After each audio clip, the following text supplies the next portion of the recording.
Hello ವೀಕ್ಷಕರೇ, welcome back to ಸಿರ್ಸು vlogs. ಇವತ್ತು ನಾವು ಮಾವಿನಕಾಯಿಯನ್ನು ಬಳಸ್ಕೊಂಡು ಚಟ್ನಿನ ಯಾವ ರೀತಿ ರೆಡಿ ಮಾಡ್ಕೊಳ್ಳೋದು ಅನ್ನೋದನ್ನು ನೋಡೋಣ.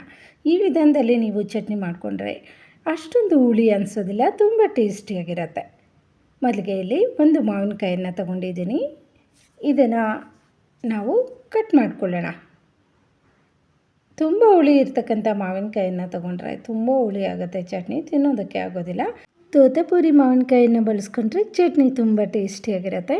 ಇವಾಗ ಮಾವಿನಕಾಯಿಯನ್ನು ಕಟ್ ಮಾಡ್ಕೊಂಡಿದ್ದೀನಿ.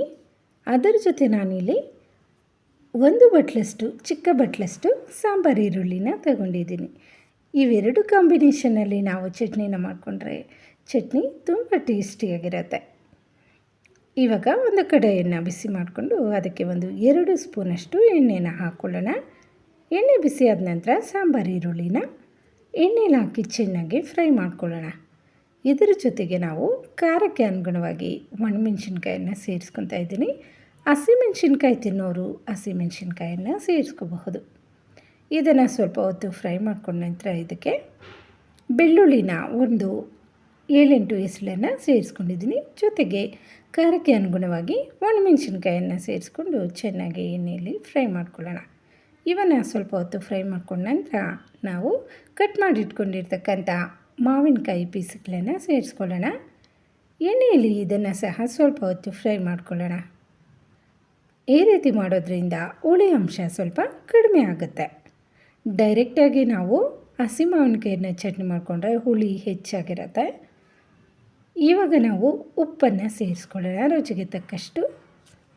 ಮಾವಿನಕಾಯಿ ಹೆಚ್ಚು ಹುಳಿ ಇರೋದ್ರಿಂದ ಉಪ್ಪು ಖಾರನ ಹೆಚ್ಚಾಗಿ ಸೇರಿಸ್ಕೊಂಡ್ರೆ ಚೆನ್ನಾಗಿರುತ್ತೆ. ಒಂದು 1/4 ಸ್ಪೂನಷ್ಟು ಅರಿಶಿನ ಪುಡಿಯನ್ನು ಸೇರಿಸ್ಕೊಂಡು ಚೆನ್ನಾಗಿ ಮಿಕ್ಸ್ ಮಾಡಿಕೊಂಡು ಮುಚ್ಚಳ ಮುಚ್ಚಿ ಸ್ವಲ್ಪ ಹೊತ್ತು ಬೇಯಿಸ್ಕೊಳ್ಳೋಣ.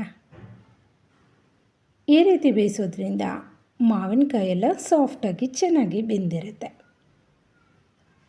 ಕೈಯಿಂದ ನಾವು ಮುಟ್ಟು ನೋಡಿದಾಗ ಈ ರೀತಿ ಸಾಫ್ಟಾಗಿ ಬೆಂದಿರಬೇಕು. ಇವಾಗ ಇದನ್ನು ತಣ್ಣಗಾಗೋಕ್ಕೆ ಬಿಟ್ಟ ನಂತರ ನಾವು ಮಿಕ್ಸಿ ಜಾರ್ಗೆ ಸೇರಿಸ್ಕೊಂಡು ರುಬ್ಕೋಬಹುದು. ತುಂಬ ಬಿಸಿ ಇರುತ್ತೆ, ಅದರಿಂದ ಸ್ಪೂನಿಂದ ಚೆಕ್ ಮಾಡ್ಕೊತಾ ಇದ್ದೀನಿ. ಕೈಯಿಂದ ಮುಟ್ಟೋದಕ್ಕೆ ತುಂಬ ಬಿಸಿ ಇರುತ್ತೆ. ಅದು ತಣ್ಣಗಾದ ನಂತರ ಅದನ್ನು ರುಬ್ಕೊಳ್ಳೋಣ. ಇವಾಗ ಕಡಾಯಿಗೆ 2-3 ಸ್ಪೂನಷ್ಟು ಎಣ್ಣೆನ ಹಾಕ್ಕೊಂಡು ಎಣ್ಣೆ ಬಿಸಿ ಆದ ನಂತರ ಸಾಸಿವೆನ ಹಾಕ್ಕೊಂಡಿದ್ದೀನಿ. ಸಾಸಿವೆ ಚಿಟಪಟ ಆದ ನಂತರ ಇದಕ್ಕೆ ಕಡಲೆಬೇಳೆನ 1 ಸ್ಪೂನಷ್ಟು ಹಾಕ್ಕೊಂಡು ಗೋಲ್ಡನ್ ಬ್ರೌನ್ ಬರೋವರೆಗೂ ಇದನ್ನು ಫ್ರೈ ಮಾಡ್ಕೊಳ್ಳೋಣ. ಕಡಲೆಬೇಳೆ ಕ್ರಿಸ್ಪಿ ಆಗಬೇಕು. ಇವಾಗ ಕ್ರಷ್ ಮಾಡಿ ಇಟ್ಕೊಂಡಿರ್ತಕ್ಕಂಥ ಬೆಳ್ಳುಳ್ಳಿ ಎಸಳನ್ನು ಒಂದು 6-7 ಸೇರಿಸ್ಕೊಂಡಿದ್ದೀನಿ. ಹಾಗೆ ಸಣ್ಣದಾಗಿ ಕಟ್ ಮಾಡಿ ಸಾಂಬಾರು ಈರುಳ್ಳಿನ ಸ್ವಲ್ಪ ಸೇರಿಸ್ಕೊಂಡಿದ್ದೀನಿ. ಇದನ್ನು ಸಹ ಎಣ್ಣೆಯಲ್ಲಿ ಚೆನ್ನಾಗಿ ಫ್ರೈ ಮಾಡ್ಕೊಳ್ಳೋಣ. ಕರಿಬೇವಿನ ಸೊಪ್ಪನ್ನು ಸೇರಿಸ್ಕೊಂಡು ಅದನ್ನು ಎಣ್ಣೆಯಲ್ಲಿ ಬಾಡಿಸ್ಕೊಳ್ಳೋಣ. ಇವಾಗ ನಾವು ರುಬ್ಬಿಟ್ಕೊಂಡಿರ್ತಕ್ಕಂಥ ಮಾವಿನಕಾಯಿ ಪೇಸ್ಟನ್ನು ಇದರಲ್ಲಿ ಸೇರಿಸ್ಕೊಳ್ಳೋಣ. ಒಗ್ಗರಣೆಯಲ್ಲಿ ಚೆನ್ನಾಗಿ ಇದನ್ನು ಮಿಕ್ಸ್ ಮಾಡ್ಕೊಳ್ಳೋಣ. ಮಿಕ್ಸ್ ಮಾಡ್ಕೊಂಡ ನಂತರ ಸ್ಟವನ್ನು ಆಫ್ ಮಾಡಿಬಿಡೋಣ. ಆಲ್ರೆಡಿ ಮಾವಿನಕಾಯಿ ಬೆಂದಿರುತ್ತಲ್ವ, ಬೇಯಿಸೋ ಅವಶ್ಯಕತೆ ಏನಿರೋದಿಲ್ಲ. ಇದಕ್ಕೆ ಒಂದು ಪುಡಿನ ಮಾಡ್ಕೊಳ್ಳೋಣ. ಈ ಚಟ್ನಿಗೆ ಈ ಪುಡಿನೇ ಹೈಲೈಟ್ ಅಂತ ಹೇಳಬಹುದು. ಇದನ್ನು ಹಾಕೋದ್ರಿಂದ ಘಮ ಹಾಗೆ ರುಚಿ ತುಂಬ ಚೆನ್ನಾಗಿರುತ್ತೆ.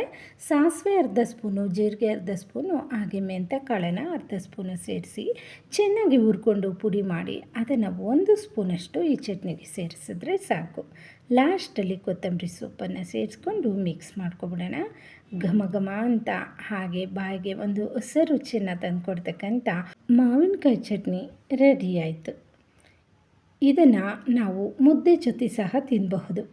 ಇದರಲ್ಲಿ ನಾವು ಸಣ್ಣ ಈರುಳ್ಳಿನ ಸೇರಿಸಿ ಒಗ್ಗರಣೆ ಮಾಡಿರೋದ್ರಿಂದ ಮುದ್ದೆ ಜೊತೆ ಇದು ನಂಚ್ಕೊಂಡು ತಿಂದರೆ ತುಂಬ ಚೆನ್ನಾಗಿರುತ್ತೆ ಚಟ್ನಿ. ಅನ್ನದ ಜೊತೆನೂ ಸಹ ಸೂಪರಾಗಿರುತ್ತೆ. ವೀಕ್ಷಕರೇ, ಇದಾಗಿತ್ತು ಇವತ್ತಿನ video. Thank you for watching.